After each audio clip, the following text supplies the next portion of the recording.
혈압이 높은 것이 좋다? 요즘에 유튜브 방송을 보면 혈압이 높은 것이 나쁜 것이 아니라고 주장을 하는 분들이 꽤 있던데요. 이런 주장을 하는 분들은 혈압에 대한 본질적 이해가 없이 잘못된 정보를 제공하는 것입니다. 그런데 이런 주장에 찬성하는 분들이 매우 많습니다. 혈압이 왜 높아지를 알면 이런 주장이 얼마나 위험한 것인지를 판단할 수 있습니다. 혈압은 120을 정상으로 보고 있는데요.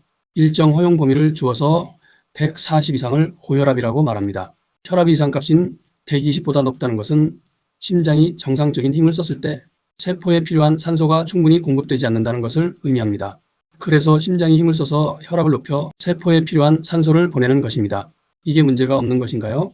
정상 혈압만으로 세포에 충분히 산소가 가는 것이 가장 좋습니다. 그분들 주장대로라면 혈압이 300, 400까지 높아져도 문제가 없다는 것인데요. 심장은 힘의 한계가 있기 때문에 일정한 혈압 수치 이상으로 높일 수는 없습니다. 그래서 심장이 쓸 수 있는 수준까지 높였는데도 산소를 충분히 공급하지 못하는 상태라면 뇌에 산소가 부족해 졸도하거나 사망할 수 있는 것입니다. 우리 몸에서 혈압을 높이는 요인은 크게 세 가지가 있습니다. 의학계에서는 아직 사용하지 않는 제가 혈압을 연구하면서 만든 용어인데요. 첫 번째는 생리적 혈압입니다. 이것은 일상생활 중에 생리적으로 나타나는 혈압을 말합니다. 예를 들어 식후에는 혈압이 오릅니다. 식후에는 소화를 위해 산소가 위장으로 몰려가기 때문에 뇌와 같이 산소를 많이 이용하는 곳에 산소 부족 현상이 나타납니다. 그래서 혈압을 높여서 뇌에 산소가 부족해지지 않게 하는 것입니다. 운동을 해도 마찬가지입니다. 운동할 때는 산소를 많이 소비하기 때문에 산소 부족 현상이 나타납니다. 그래서 혈압을 높이는 것입니다. 이때 나타나는 혈압이 생리적 혈압입니다. 다음으로 환경적 혈압입니다. 환경적으로 외부의 산소 농도가 낮으면 같은 호흡을 하더라도 산소가 부족해지겠지요. 그러면 혈압을 높여 부족한 산소를 보충해주는 것입니다. 이것은 외부 환경 변화에 따른 산소 부족을 해소하기 위해 나타나는 혈압을 말합니다. 지금 말씀드린 두 가지 혈압은 일상에서 늘 나타나는 변화입니다.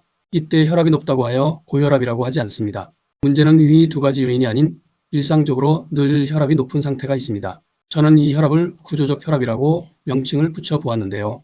이것만이 진정한 고혈압인 것입니다. 구조적으로 고혈압이 나타나는 이유는 크게 두 가지가 있습니다.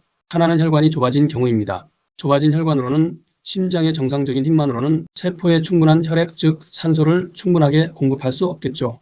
그리고 혈관은 정상인데 고혈압인 경우가 있습니다. 바로 혈액에 문제가 있는 경우입니다. 혈관이 좁아진 경우보다 혈액에 문제가 있는 경우가 훨씬 더 많은데요.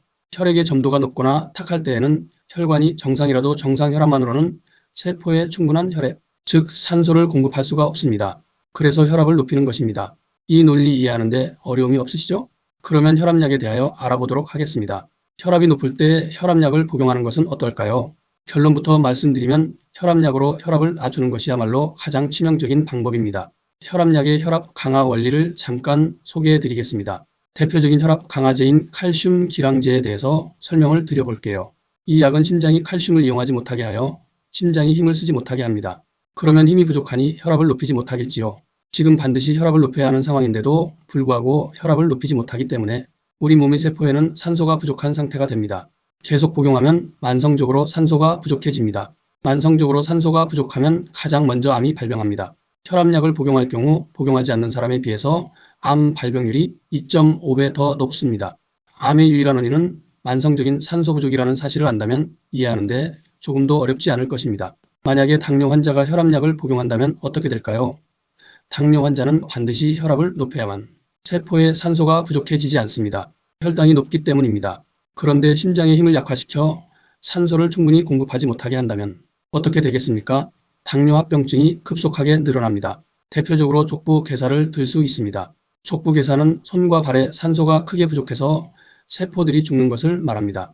그나마 혈압을 높여서라도 산소가 부족해지지 않게 하려고 애를 쓰고 있는데 혈압약으로 심장의 힘을 약화시켜서 산소를 보충하지 못해 족부괴사가 빨리 진행됩니다. 그 외에 망막증도 더 빨리 진행되고요. 두통이나 치매나 기억력 상실 등 모든 영역의 질병을 악화시킵니다. 모두 산소가 부족해 발생하는 질병들이기 때문입니다. 건강정보는 잘못된 주장을 따르면 단순히 돈 몇 푼 손해보는 것으로 끝나는 것이 아닙니다. 건강을 잃을 수가 있습니다. 혈압약이나 당뇨약 등은 일단 복용하면 불안해서 끊지 못하기 때문에 피해가 더 큽니다. 그러니 그가 의사든 아무리 유명한 유튜버든 원리적인 설명이 없는 일방적 주장을 그대로 따라서는 안 된다는 말씀을 꼭 드리고 싶습니다.